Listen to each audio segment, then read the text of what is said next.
welcome to Flight Test. I'm Josh, and welcome to our 15-year celebration recap episode. Hi, and welcome to Flight Test. There we go. Liftoff! Boy, I'm getting hungry as we're flying. The toast is dancing around. History, baby! Now. What? What? Comes? No! Guys, You good? Yeah! What in the world? That was like All right, so Friends, I cannot believe it has already been 15 years from when we started in Chad Capper's small one-car garage with a little foam Hellcat and a really amazing gentleman named Josh Scott. So much has happened over these last 15 years of making incredible content with over 427 million views, 2.2 million subscribers, 1,500 episodes, and over 150 airplanes designed for you guys to be able to build. Along with that, we've also been blessed to have over 10,000 kids actively participate in our FT STEM program. Now, with so much going on over these last 15 years, we wanted to take a pause to kind of recap on some of the incredible videos that we shot over the past, and also celebrate some of the amazing individuals that have become part of the family and also gone on to do some really amazing things. We thought this would be a really great time to go down memory lane, and also at the end of the video, share with you a lot of details on what's to come. Now, starting at number 1 is probably our most viewed video of all time, and also one that is incredibly special to me because it was the very first episode that we shot here at Edgewater Air Park. And that, of course, is the A-10 versus tank.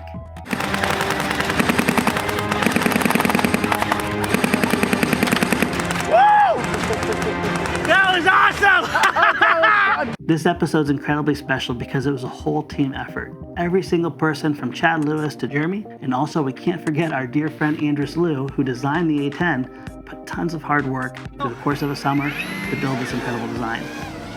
This was also one of the longest episodes it ever took for us to shoot because we started in the summer and we ended in the fall. Now, one thing that was apparent in the episode is that we had a lot of failures. And our last ditch effort before we really had to get this out was literally the very first time that I ever got to fly and also shoot at the same time. It was such a thrill to be able to fly this plane FPV, but also square away on the tank. And Jeremy did an amazing job editing it all together. The A-10 is still one of my all-time favorite aircrafts, no matter what size it's built in. And I know a lot of community members are still flying that plane and having a ball with it. But let's not forget at the very end of this episode, we made a tongue-in-cheek challenge that if you guys got us over to 1 million subscribers, this tank goes in the air. With the success of the A-10 versus tank episode, it didn't take long to get over 1 million subscribers, and one of the most special challenges was making that huge tank fly for the very first time.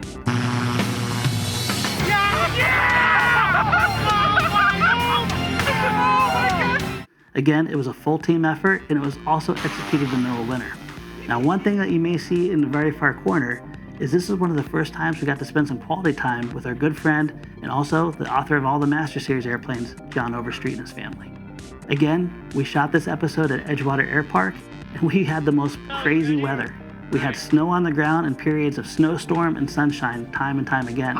And also, this tank had never actually flown or been test flown up until we did the episode, just like many of the other challenges we do. It was incredible to see the tank not only fly for the first time, but the way that the sun was peeking out and then we get periods of snow, and all of Alex's incredible air-to-air footage really made this a special memory. At the end of the day, just as we started with the A-10 versus tank, the whole team was there to be able to celebrate this moment along with our new friend, John Overstreet. It always seems with these crazy challenges that God kind of orchestrated the perfect weather and the perfect moments to not only have the challenge go off wonderfully, but also to create really special memories. And just because we're Flight Test does not mean that we don't love building crazy things. And one episode that made that perfectly clear was our Battleship Dive Bomb Challenge. good. It's looking good. So, darn it! Now, you guys may remember that this battleship kind of became a mascot through the whole summer for us. We even put our good friend Jeremy into the lake with a Gatling gun to shoot back and do the whole challenge all over again. Oh, man. Oh! Dude, I was watching the ducks and I should not have been. Gosh! Oh, man. It's incredible to think with a little bit of imagination, a little bit of foam board, and some hot glue, what you can make fly or float. Hey, I think we got some hits. Did I get it? I think so, yeah. No way! Now, with our friendship of our good friend John Overstreet, who's made so many different Master Series aircraft, we asked him to help us design a big 12-foot B-17. Now, just like Flight Test, we love building big, but we also like putting big to the test. With that 12-foot B-17 and the nickname Flying Fortress, there's no way we weren't going to see how much damage this thing could take before it falls out of the sky. And the best way to do that was go to a nearby apple orchard with an apple cannon. The term Flying Fortress really earned its name because we put so many different holes through that aircraft during the one flight. Now, a lot of you guys may not have known this, but we were plagued with incredibly bad weather and also an extremely tight deadline. There's 7:14, so it says now, to 7:44, and we gotta somehow get a flight in between there. We basically had about 10 minutes of good weather to be able to get the airplane set up, take off, load the cannons, and do the whole entire flight portion of the episode. It was absolutely incredible to see the sky suddenly turn dry, and also all the incredible hits from not only our Flight Test family, but also the owner of the apple orchard himself. This B-17 was later repaired and lived on for many other challenges, like when Peter Schriepel shot fireworks at it. Holy cow! All right, guys, we're gonna have to go unconventional, okay? I'm just gonna circle around. And ultimately, it still lives to this day with our good friends at Pilot Institute hanging in their office. Now, we love recreating history and celebrating different aircraft from World War II, World War I, and many other fields. And one of our favorite episodes to do that was the Flak Panzer versus the Mustang. Guys, are we ready for this? All right, here comes the first bombing run. Step in. I hope your tank makes it through this. Okay, buddy, I'm not sure. Good luck. I'm gonna drop 3. Yes! Yes! Oh my! Did I get it? Now, one of my favorite memories from this was working with Alex to try to come up with the ultimate bomb that was loaded ultimately with tomatoes and eggs that we could drop on this Flak Panzer. And the real challenge was not just flying it, but hand launching it. One thing I really love about these episodes back in the early days was Alex Zavada had such a gift for narrating what was going on. Not only kind of instigating and causing us to dream bigger and take on more challenges, but also to be right there to kind of recap the whole experience. I oftentimes go back and watch these videos just to hear his point of view from these episodes. And a lot of times, different team members have different passion projects based on what's going on in the media, the news, or maybe something that was cited called a UFO. And that's exactly what Jeremy and Matthew did when they wanted to recreate a fake UFO. They put a ton of heart and soul into making a crazy drone that looked like a UFO. And behind the scenes, this is one of the most challenging episodes to actually make an aircraft fly. What we thought was going to be real easy had some real aerodynamic challenges that had to be overcome. But along with every flight, every crash, and every repair was a lot of laughter.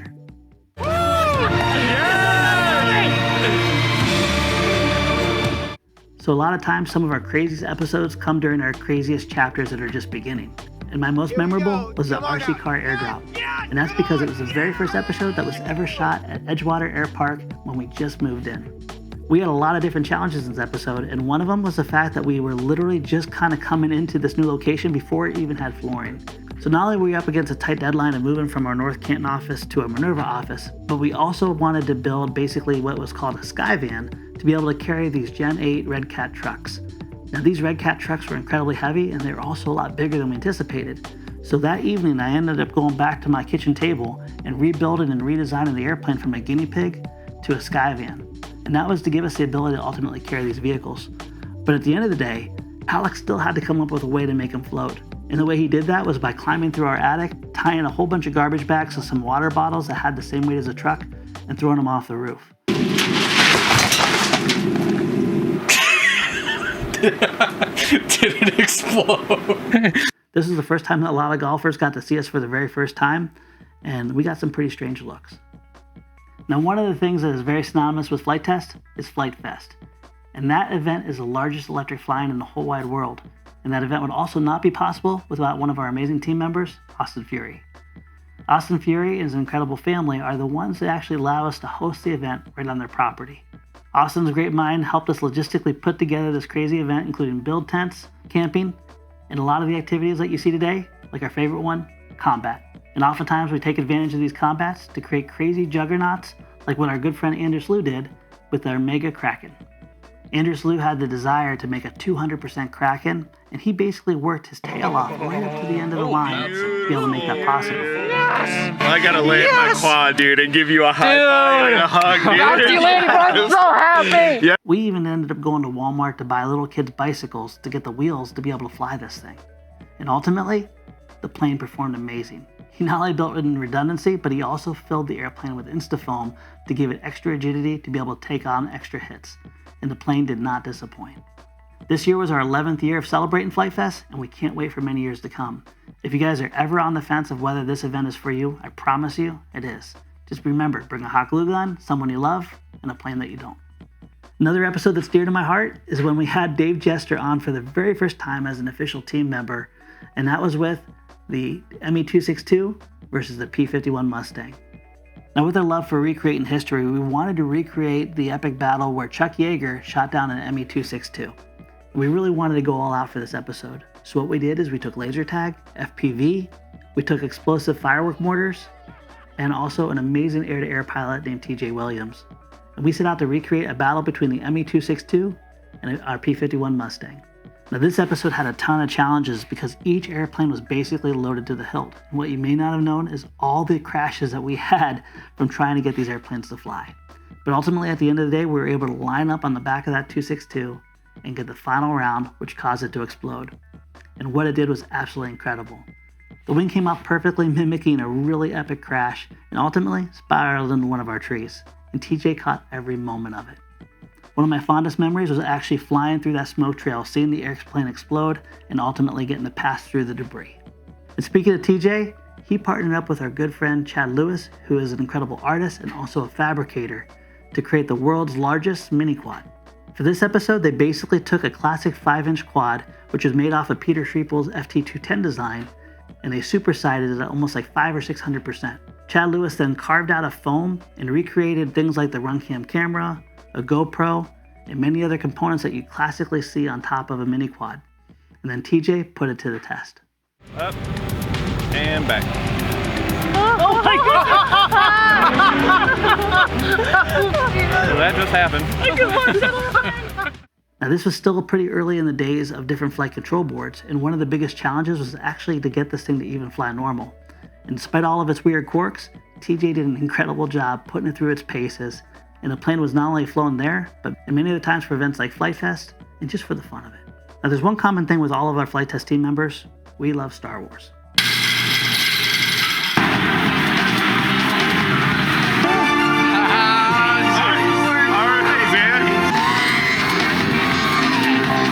And Peter really took his love to a whole nother level when he built a supersized Star Destroyer. Now, there's one thing with Peter Schriepel that is always a constant, and that's crazy big and crazy period. And his summer project was to make the largest Star Destroyer he could. Now, we probably should have limited him because ultimately this plane was so big that we actually had to cut it in half to be able to even get it out of our doors and then reassemble it over at Fury Field. The other thing we didn't think about was how are we going to launch it, but luckily our good friend John Fury stepped up in a big way. He loaned us his dump truck to be able to build a wooden saddle on to ultimately launch this aircraft. Now, talk about a lot of unknowns. We didn't know how this big airplane was going to fly. It had a lot of sketchy details around it, but at the end of the day, I wouldn't have had anything change in any way. The plane not only flew amazing, but Peter Schriepel's amazing flying talents kept it airborne even when pieces were falling off of it. Oh, it flies! No way! Oh my god! Ah! How's it handle? It handles like crap.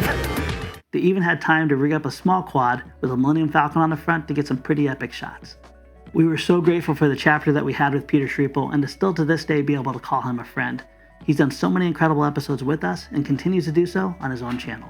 If you guys haven't subscribed to his channel yet, please make sure you do so. Now, over the years of flight tests, I've been incredibly blessed to work with so many amazingly talented people, but also to call them friends and family. And that started with our good friend Josh Scott. He was the very first person I did the very first episode with, and his talent, his humor, his ability to just take on any challenge and just adapt to it instantly, but also his incredible heart.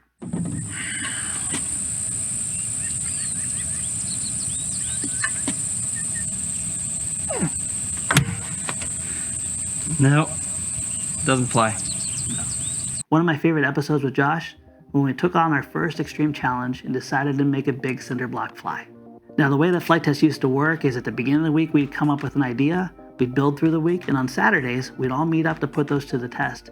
And oftentimes that wasn't just one single episode, but many different episodes. And the cinder block was the first episode that really kind of made it clear that we could take on big ideas and make them a reality. And right in Chad Capper's garage, we were bringing pieces and parts of airplanes that we'd build through the week, and we'd assemble them right there. Now, we were both very new to making episodes and making content, but all I remember is Josh Scott running in the background back and forth with this huge flying wing that's twice as big as he is and jumping off of hills. His sense of humor and his ability to make people laugh at any time was just always infectious. And we are so grateful for the many years of incredible content and memories he's given us. At the end of the day, the flying cinder block flew, but not very well, but it was a starting point of taking crazy ideas and putting them to the test. And along with Josh Scott, one other person that really gave Flightfest its great start was our favorite Swede, David Vindestål. David is the godfather of what we call the tricopter, a 3-motor multi-rotor that was built out of common gyros before basic, flight controllers even existed. David also was a mad scientist, and one of my favorite episodes that he ever did was building and flying the Vampire with an afterburner. Hi, welcome to Flight Test. Hey, what do you get when you combine this, and a crazy Swedish guy in a basement with no windows?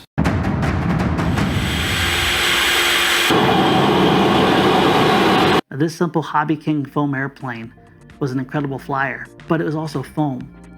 And David wanted to basically make an afterburner that would not catch this thing on fire. Now, he spent many weeks, if not months, perfecting his design, ultimately to put it in the aircraft and have it work incredibly. Those 15 seconds of seeing those afterburners work ultimately before the airplane caught on fire was incredible. That episode still lives to this day as one of my favorite episodes of all time. We are so grateful for the time that we had with Dave, the inspiration he brought, and we are so happy that he's continuing to follow his passions, and he's also a dad himself now. We really wanted to kind of go back in time from the very beginning. There's obviously been so many other crazy episodes that we could think of, but we really wanted to kind of call out and to celebrate every single team member that's come through our doors. One thing that's constant about Flightfest is that we're always changing. Now, I firmly believe that God brings the right people at the right time for the right reason. And that doesn't only include the amazing people that we're kind of reflecting on that have come and gone through the doors of Flightfest and are on doing great things, but it also includes the team that we are blessed with today. The team that we have today makes it possible for us to build bigger and crazier than we ever have before. Not only for Flightfest, but for other people as well. And just as Flightfest started with a YouTube show and then turned into a store, and then started hosting events, and ultimately created STEM, now our next amazing chapter is building for Flightfest UAS. And that's where we get to create prototypes and solutions and different model aircraft design that not only work on a professional level, but also can serve our country as well. This doesn't mean that we just get to build and design platforms for many uses beyond recreational model activity, but it also means that we get to bring electronics to you guys that are made right here in the United States. If you guys remember 15 years ago, I looked a lot younger. We want to continue to inspire the youth. So now with the creation of Flightfest UAS, we have the ability to kind of go back to our roots and do a reboot all over again. That means that you're going to be seeing some new faces regularly that have grown up right before your eyes in the past 15 years. We're also going to be adding some new faces that you may have never met before to be able to help us go back to our roots, do fun challenges, reviews, crazy projects, and so much more. But it also means that we're not going to have to focus as much on having mid-rolls and sponsorships. This means that we can deliver content that is made for you and focused on you. But we're really excited to introduce new team members and people that will be able to continue to inspire their world of flight. And along with that, we're continuing to grow. We have some really exciting things to announce in the very near future, not only with next year's Flightfest, but also some new things that have never happened before in our life. The whole purpose that I signed on to Flightfest at the very beginning was to inspire people through flight, but also to connect people. That could be families, that could be fathers and children, that could also be friends. We believe so strongly that flight is more than just flight. It truly is a tool to be able to inspire, to connect, to influence, and to love. And we cannot wait to see the next 15 years and all the new chapters, the new people, and the new things that are going to be created from it. From the bottom of my heart, I want to thank each and every one of you for this amazing ride. And I'd also love to see in the comments below, what were some of your favorite episodes? Later on, we want to look at those comments, and we want to maybe even revisit some of those challenges or crazy reviews. Thank you so much for being part of the Flightfest family. Thank you for 15 years, and we'll see you next time.